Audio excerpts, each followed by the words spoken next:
French newspapers with us here on set, as ever, is Elena, and I think we can probably guess what's on the front pages, Elena. Did it begin with N and S by any chance? Well done, Stuart. On the starting blocks, ready, set, go. Today is the day, and President Nicolas Sarkozy is set to announce that he is standing for a second term, the worst kept secret in France, this evening on the 8 o'clock evening TV news. So the papers are having a look at what that's going to change now that he's officially a candidate. What are we going to see in terms of politics and strategy? Now, inside that paper say that they know, we can see what direction he's moving in, and that's to the right. He gave a big interview to Le Figaro magazine at the weekend in which he suggested there should be a referendum over whether the unemployed should have their benefits stopped if they refuse a job, and if the law that applies to foreigners should be changed. They say those are key signs that he's moving in a very right-wing direction, trying to scrape back the viewers that his party are worried will go to the National Front's Marine Le Pen. Yesterday, he talked about the importance of Christian values to France and reiterated his opposition to gay marriage, for example. So very much trying to regroup social conservatives there. They also talk about the campaign team that he's pulling together and the new UMP headquarters, which apparently are set to open today, very near here in the 15th arrondissement of Paris. Campaign team has got some sort of young, fresh faces in it, like the ecology minister, Nathalie Kosciusko-Morizet, who's going to be his spokesperson. She's defended his policies tooth and claw, they say, but she also, as a sort of young, middle-class kind of woman, appealed to what they call the Bobo vote, the liberal left, which Sarkozy finds it rather difficult to win around. Over here in Le Canard Enchaîné, the satirical paper, they've got Sarkozy in the very last right line as a headline, and inside they reckon that his new campaign model is George Bush in 2004, who managed to get himself re-elected, according to them, by appealing to the basest instincts of America's redneck vote, and Sarkozy's trying to go for a French version. He's a long way behind in the polls, though. Has he left it too late? Well, that's the question, isn't it? Le Monde, on their front page, again, is talking about his attempt to pull around a populist vote. But on the inside, they say it might just be all up already. They say in previous elections that the outgoing president announcing his candidacy has made next to no difference to the polls. He's doing pretty badly as they are.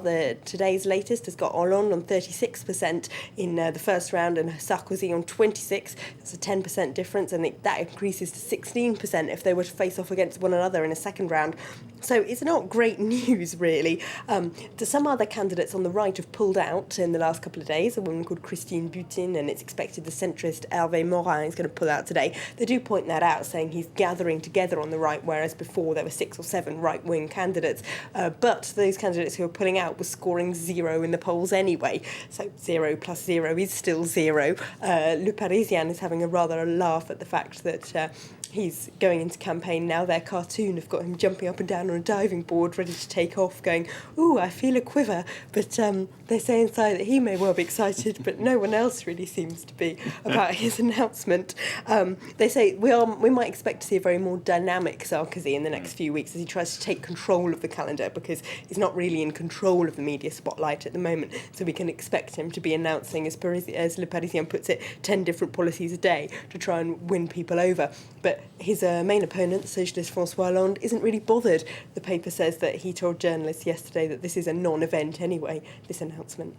François Hollande, though, he's managed to upset his own party, hasn't he? The left of the party, in a newspaper that he's given to the British Guardian newspaper. He certainly has. That is what the front page of Le Figaro is talking about.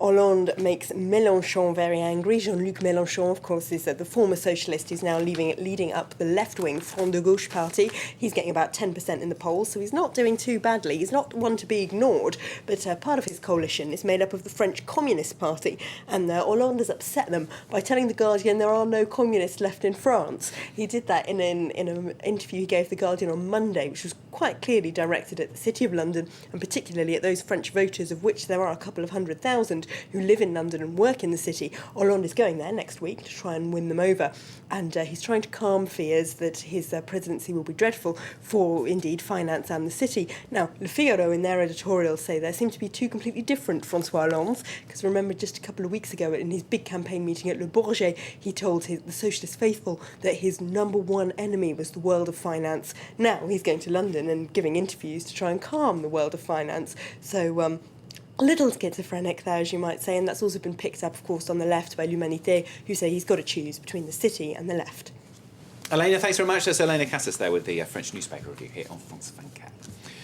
Coming up next then, Focus, and we're going to be reporting on the demonstrators angry about what they see as their government's attempts to control cyberspace, becoming a hot topic in Eastern Europe as people say it's a threat to their freedom. Comes up for you after the break.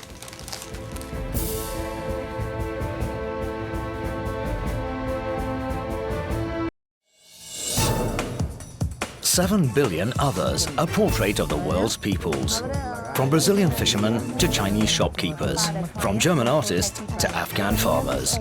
They talk about their lives, their hopes, their dreams, their problems and their joy. France 24 and RFI take you to meet the 7 billion other people who live on planet Earth. 7 Billion Others, every Saturday, 11:50 AM Paris time on France 24.